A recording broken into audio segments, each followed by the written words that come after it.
Walihada,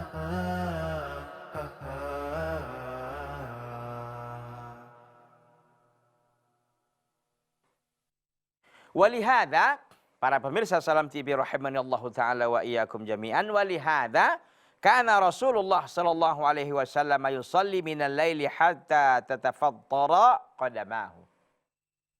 Oleh karena itu, ini hadis sudah kita sampaikan ya pada apa namanya sebelumnya tadi, bahwa hadis yang menunjukkan kalau Allah sudah cinta kepadanya, ya, Allah Subhanahu akan memanggil Jibril.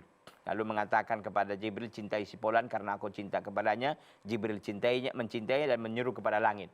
Dan akhirnya diberikan dia penerimaan yang luar biasa di bumi. Sebaliknya, orang yang dibenci oleh Allah akan dipanggil Jibril dan mengatakan, aku benci kepada seorang. Jibril pun membencinya dan penduduk langit pun membencinya. Ya, apa yang terjadi di bumi, maka dia pun diberikan kepadanya apa? Kemarahan, kemurkaan, ketidakcintaan. Tidak diterima orang di masyarakat, jadi sampah tengah-tengah masyarakat. Ya, ini tentu dua yang kontradiksi. Jadi kita pilih yang mana? Tentu kita berharap kita bisa yang pertama tadi. Allah cinta kepada kita, lalu Allah panggil Jibril. Jibril mengumumkan untuk penduduk langit, akhirnya pun kita diterima di bumi ini dengan sebaik-baiknya. Oleh hada, ini dia. Oleh karena itu, karena Rasulullah sallallahu alaihi wasallam yusalli minal laili hatta tafattara qadamahu. Oleh karena itu Nabi sallallahu alaihi wasallam, Rasulullah sallallahu alaihi wasallam itu salat malam hatta tatafattara qadamahu, sehingga bengkak kram kakinya. Allahu akbar. Qadamahu, dua kakinya itu. Fatas'aluhu ummul mu'minina sayyidatu Aisyatu radhiyallahu taala anha. Maka ibu kita, ibunya orang-orang beriman. Kalau Anda merasa beriman, jadikanlah Aisyah sebagai ibu Anda. Ibunda kita, ibunda tercinta kita, Sayyidatu Aisyah. Aisyah radhiyallahu taala anha berkata, "Lima tasna'u hadza ya Rasulullah?" Kenapa engkau melakukan ini wahai Rasulullah? Sampai bengkak kram kaki beliau karena banyaknya salat malam. Wa qad ghafarallahu laka ma taqaddama min dzambika wa ma ta'akhkhar. Padahal Allah telah mengampunkan seluruh dosamu yang akan datang dan yang telah lalu. Ya, Allah sudah mengampunkan dosamu yang telah lalu dan yang akan datang. Sebagaimana dalam surah Al-Fatah. Dalam surah Al-Fatah Allah SWT mengatakan, "Inna fatahna laka fatham mubina liyaghfirallahu laka ma taqaddama min dzambika wa ma ta'akhkhar." Ya. Jadi Allah SWT sudah mengampunkan dosa Nabi SAW yang lalu dan yang akan datang. Tapi demikian pun Nabi SAW, Rasulullah SAW, tetap dia sholat malam sampai bengkak kakinya. Ya. Maka ketika ditanyakan itu oleh ibunda kita Aisyah radhiyallahu taala anha, beliau pun menjawab fayujibuha. Maka Nabi SAW pun menjawab ibu kita Aisyah radhiyallahu taala anha, afala akuna abdan syakura. Wahai Aisyah, apakah aku tidak mau? Apakah aku tidak kepingin menjadi seorang hamba yang banyak bersyukur? Allahu Akbar. Bagaimana tidak? Nabi kita Muhammad SAW, orang yang paling mulia di muka bumi ini yang pernah hidup. Beliau adalah Sayyidul Anbiya wal Mursalin, penghulunya para nabi dan mursalin. Ya, Nabi SAW yang sangat luar biasa, yang menjadi nabi terakhir, yang tidak ada lagi nabi apalagi rasul setelah beliau SAW.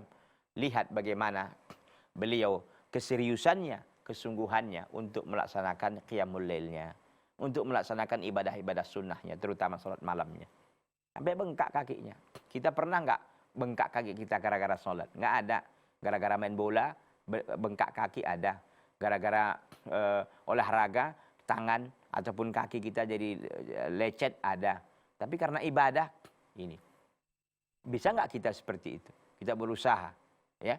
Barangkali tidak seperti Nabi SAW yang tiap malam. Yang barangkali kita juga rakaatnya nggak banyak gitu. Tapi paling tidak dimulazamah lah. Ya. Mungkin kita setiap malam nggak ada. Mungkin sepekan itu 2 kali, 3 kali. Ya. Kadang-kadang lewat bulan, lewat tahun tak pernah kita qiyamul lail, kecuali hanya tarawih. Itu pun karena diajak orang gitu kan. Kalau nggak diajak orang kita nggak mau juga gitu. Subhanallah. Jadi ini kita lihat bagaimana suri tauladan kita. Rasulullah SAW, laqad kana lakum fi Rasulillahi uswatun hasanah. Sungguh ada dalam diri Rasul itu adalah uswatun hasanah, contoh yang paling terbaik. Ya, jadi kalau ada tokoh-tokoh di dunia ini hari ini yang katanya hebat, tidak kalah semuanya di hadapan Nabi Shallallahu Alaihi Wasallam. Ya, Nabi SAW adalah suami yang terbaik, ayah yang terbaik, ya, teman yang terbaik. Ya, jadi tidak ada pemimpin yang terbaik, pemimpin perang yang terbaik. Ya, Rasulullah Shallallahu Alaihi Wasallam. Tentu perang dalam rangka jihad fisabilillahi subhanahu wa ta'ala. Ya. Oleh karena itu ikhwati fillah azani Allah taala wa iyyakum jami'an, hadis-hadis ini hendaknya kita jadikan motivasi pendorong bagi kita untuk dapat termotivasi lagi, untuk dapat lebih lagi kita melaksanakan ibadah-ibadah kepada Allah, karena ibadah ini sekali saya ingatkan hanya di dunia ini aja kita ibadah ini. Di akhirat sudah berhenti. Begitu ruh dicabut oleh Allah Subhanahu wa taala dari jasad kita, enggak lagi ada salat, enggak ada lagi puasa, enggak ada lagi zakat, enggak ada lagi haji, enggak ada lagi umrah. Apa yang ada? Hanya menerima ya balasan-balasan dari semua amalan yang kita lakukan. Maka kita harus semangat. Jangan lemas-lemas. Kalau ibadah lemas. Tapi kalau nonton acara konser, semangatnya minta ampun. Wallahu akbar. Kalau mau sholat, lemas ya. Enggak selera ya, bawaannya lemas. Tapi kalau untuk duniawi, semangatnya luar biasa. Jangan begitu ikhwati fillah. Kalau kita untuk akhirat ini semangat betul gitu. Tapi kalau ada orang sesuatu yang enggak bermanfaat, kita lemas, capek. Begitu mestinya, ya. Baik, ikhwati fillah azani Allah taala wa iyyakum jami'an. Kita akan lanjutkan. Jadi yang ke-10 tadi yusolli as-sunan rawatib wan nawafil. Dia salat sunnah rawatib dan sunnah-sunnah yang lain. Itu sudah kita selesaikan.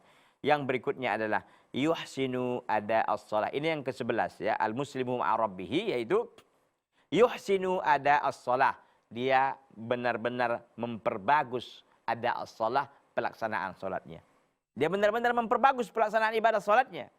Tadi ini cerita kita salat sunnah, oke, udah. Ini yuhsinu ada as-shalah. Dia benar-benar memperbagus dan memperindah salatnya. Wa yahrisu al-muslimu al-haqqu fi salawatihi kulliha ala an takuna hasanatal ada. Seorang muslim yang jujur, yang sejati, ya, selalu yahris. Yahris itu sungguh-sungguh, serius, ya. Untuk bagaimana dia sungguh-sungguh dan serius dalam melaksanakan sholatnya semuanya. Ala antakuna hasanatal ada. Bahwa sholat yang dilakukan itu adalah sebaik-baik pelaksanaan. Seindah-indahnya pelaksanaan. Jadi sholat dia nggak asal-asalan. Dari mulai pakaiannya, ya, dari mulai tempatnya, mulai dari wuduknya, kita ulangi tentu. Dari wuduknya, penampilannya, ya, rukuk sujudnya, benar-benar sempurna, semuanya perfect. Semuanya performa yang begitu sangat luar biasa, ya. Antakuna hasanatal ada. Bagus ya pelaksanaannya. Mustakmilatas syurut. Syarat salat itu semuanya terpenuhi. Ya, kita tahu syarat salat kan, ada toharohnya, ada suci pakaian tempatnya, menghadap kiblatnya, kemudian juga dia tidak ada najis, ya. Dan lain-lain. Semuanya syaratnya terpenuhi. La mujarrada qiyamin wa qu'udin wa harakat. Tidak hanya semata-mata dia berdiri, duduk, bergerak. Sementara wa dhihnu syaridun. Sementara dhihnu syaridun. Zihinnya, pemikirannya itu buyar. Ya, enggak khusyuk. Adhihnu syaridun. Pikirannya itu buyar. Wa nafsu mubalbalatun. Mubalbalah itu jiwanya itu ada gelisah. Ya, wal qalbu khawa, hatinya itu kosong. Jadi hanya berdiri, kita lihat dia berdiri, kemudian dia rukuk, dia sujud. Ternyata pikirannya itu enggak di situ. Jasad tubuhnya aja di sholat, tapi pemikiran entah kemana-mana gitu ya. Wa dhihnu syaridun, tubuhnya, pikirannya itu buyar, enggak khusyuk, enggak konsen. Wa nafsu mubalbalatun, jiwanya itu gelisah. Gelisah. Ya, enggak tenang, dia ingin cepat aja selesai sholat itu. Entah apa yang dikejarnya. Kemudian apa? Wal qalbu khawa, hatinya kosong. Pernahkah kita mengalami seperti ini? Jujur, barangkali pernah. Oleh karena itu makanya kita sebelum sholat itu benar-benar persiapannya maksimal gitu. Ini kadang-kadang enggak lari-lari mau sholat, masih sibuk jadi enggak ada persiapan. Orang kalau memang betul-betul sholat gitu kan, memang itu yang mau dikejarnya, 15 menit lah paling minimal ya, atau setengah jam. Sebelum sholat itu dia sudah persiapkan semuanya. Mulai dari pakaiannya, mungkin kalau dia pergi dengan kendaraan-kendaraannya, mungkin kalau dia bawa sedekah disiapkan di kantongnya sedekahnya. Ini menunjukkan orang betul-betul yang serius untuk sholat gitu. Ini enggak. Adzan baru gerasah gerusu, baru cari lobe entah kemana gitu kan, baru cari baju, baru ini menunjukkan bahwa apa? Enggak ada persiapan, memang enggak ada ininya gitu, enggak ada semangatnya. Tapi kalau seorang muslim yang serius itu, masya Allah, ya dia udah concern semuanya. Syarat-syaratnya sudah oke. Sehingga apa yang terjadi? La mujarrada qiyam. Sehingga dia tidak hanya sekedar berdiri aja, ruku, sujud, enggak. Tapi benar-benar konsentrasi semuanya. Pikirannya enggak buyar, jiwanya tidak gelisah, dan hatinya pun tidak kosong. Penuh semuanya dengan kehusyuan. Penuh semuanya dengan apa? Dengan keimanan dan rasa yang ingin melaksanakan ibadah dengan sebaik-baiknya di hadapan Allah Subhanahu wa Ta'ala. Para pemirsa Salam TV rahimanallahu taala wa iyyakum jami'an. Barangkali pertemuan kita harus berakhir ya. Waktu kita sudah habis. Insyaallah taala kita akan ketemu lagi pada kesempatan yang lain. Hadza wa sallallahu wasallam wa baraka ala nabiyina Muhammadin wa ala alihi washabbihi wasallam. Subhanaka Allahumma wa bihamdika asyhadu an la ilaha illa anta astaghfiruka wa atubu ilaika. Wassalamualaikum warahmatullahi wabarakatuh. Ah